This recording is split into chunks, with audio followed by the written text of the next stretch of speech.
Hello guys, welcome to my YouTube channel Dev exam study. आज हम बात करेंगे एयरफोर्स XY ग्रुप के इंग्लिश के मॉक टेस्ट के बारे में। तो चलिए शुरू करते हैं। सबसे पहला क्वेश्चन है, डायरेक्शन दी हुई है 1 से 5 तक, यानी कि 1 से 5 क्वेश्चन तक के डायरेक्शन दी है। Choose the word which is not spelled correctly, मतलब हमें इसमें गलत वर्ड ढूंढना है। तो चलिए शुरू करते हैं। सबसे पहले पर्पस है PURPOOAC, पर्पस में PURPOAC आता है। इसके बाद में अगले क्वेश्चन पे बात करेंगे, क्वेश्चन नंबर 2। इसमें बात करेंगे डाइवर्ज DIVERAC, डाइवर्ज की सही है। बाइगोड, बाइगोड जिसका मतलब होता है कट्टर, कट्टर के सही है। डेजर्ट DESERT होता है, डेजर्ट में ए की जगह क्या होता है, ई होता है, डेजर्ट जिसका मतलब होता है रेगिस्तान। इसके बाद में लोरी, जो कि सही है।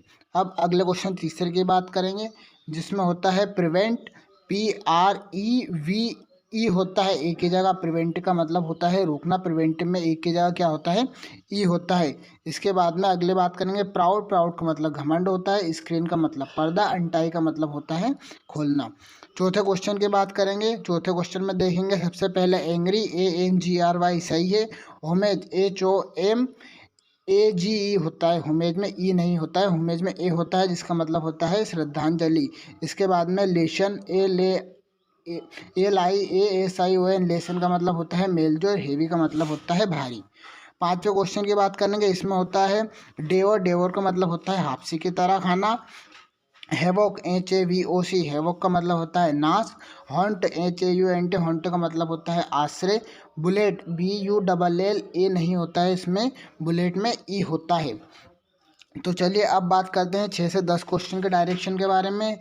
इन the following question a blank is given, each question fill in the blanks with the appropriate preposition. हमारा क्वेश्चन है प्रिपोजिशन के बारे में, जो कि 6 से 10 तक दिए हुए हैं। तो बात करते हैं प्रिपोजिशन के बारे में।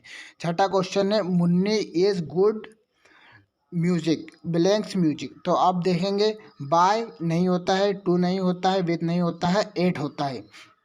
क्या होता है, Munni is good at music. क्या होता है, एक फ्रेश होता है गुड एट समथिंग।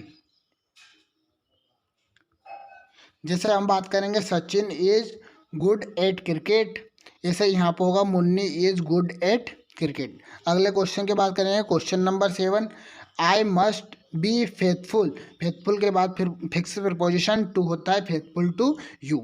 इसके बाद में 8वें क्वेश्चन की बात करेंगे, he is coming by plane, किसी भी चीज़ से आने के लिए, वाहन से आने के लिए उसके साथ में बाय लगता है, और पैदल चल के आने के लिए ऑन फुट होता है। अगले क्वेश्चन की बात करेंगे, क्वेश्चन नंबर 9 के बारे में। क्वेश्चन नंबर 9 है दिस इज डिफरेंट, डिफरेंट के साथ में फिक्स प्रिपोजिशन फ्रॉम होता है। कोई भी क्वेश्चन होता है फिक्स प्रिपोजिशन है, डिफरेंट फ्रॉम द अदर्स। इसके बाद में 10वें क्वेश्चन की बात करेंगे, this is no cause for anxiety, मतलब यहाँ चिंता का कोई कारण नहीं है, तो काउस के साथ में फॉर आएगा। इसके बाद में अगले क्वेश्चन की बात करेंगे, 11 से 15 तक डायरेक्शन दी हुई है, जिसमें दिया हुआ है give an word for each following attainers. इसमें हमें इन शब्दों के लिए एक शब्द देना है। तो अब देखते हैं, बात करेंगे without the name of the others. Without the name, one word substitution है, इसमें without the name of others के लिए आएगा जिसका कोई नाम नहीं होता है, जिसका नाम है एनोनियम्स होता है। इसमें अगले की बात करेंगे, all of one mind, all of one mind मतलब सभी का एक मत होना, जिसका मतलब होता है यूनैनिमस। इसके बाद में अगले क्वेश्चन की बात करेंगे, one who make a powerful public speech, जो कि एक पावरफुल पब्लिक स्पीच मतलब भाषण देता है, तो भाषण देने वाले को कहते हैं ओरेटर, ओरेटर का मतलब होता है वक्ता।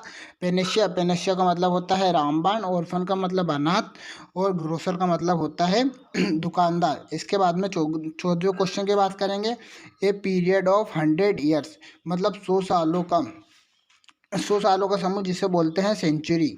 सेंचुरी का मतलब होता है 100 साल का। इसके बाद में 15वें क्वेश्चन की बात करेंगे, the result of A match which is neither party wins, एक ऐसा मैच जिसमें दोनों पार्टी नहीं जीतती, कोई भी नहीं जीतता है, उसे कहते हैं ड्रॉ। ड्रॉ मतलब जिसमें कोई भी मैच नहीं जीतता है। इसके बाद में होता है विडो, विडो का मतलब होता है विधवा। पॉलीग्लॉट, पॉलीग्लॉट मतलब जो बहुत भाषाएं जानता हो, और पीटीएस का मतलब होता है चिड़चिड़ा।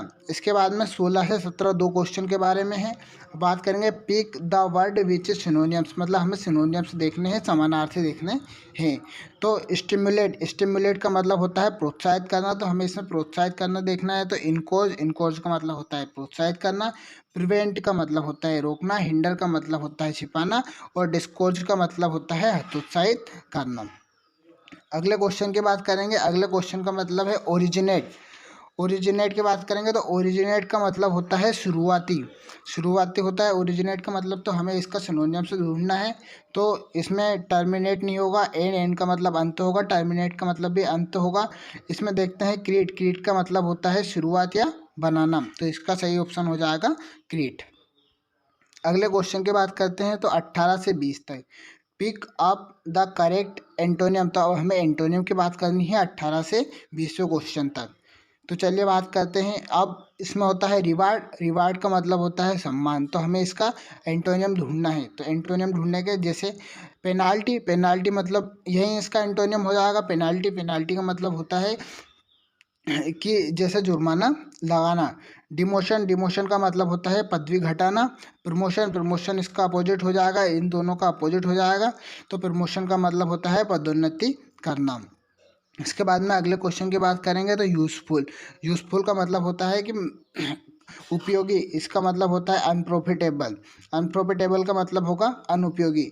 इसके बाद में हॉस्टाइल, हॉस्टाइल का मतलब दुश्मनी।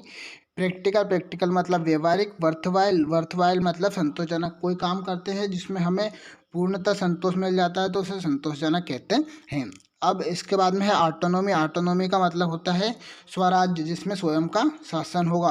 अब इसमें अगली बात करते हैं तो देखते हैं डिपेंडेंस, डिपेंडेंस जो कि किसी पर निर्भरता होती है, तो यहाँ इसका अपोजिट हो जाएगा।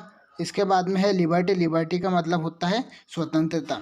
अगर आपको यहाँ वीडियो अच्छा लगे तो लाइक करें, शेयर करें, सब्सक्राइब करें और बताएं कि इसमें वीडियो में क्या क्या सुधार किए जा सकते हैं। धन्यवाद।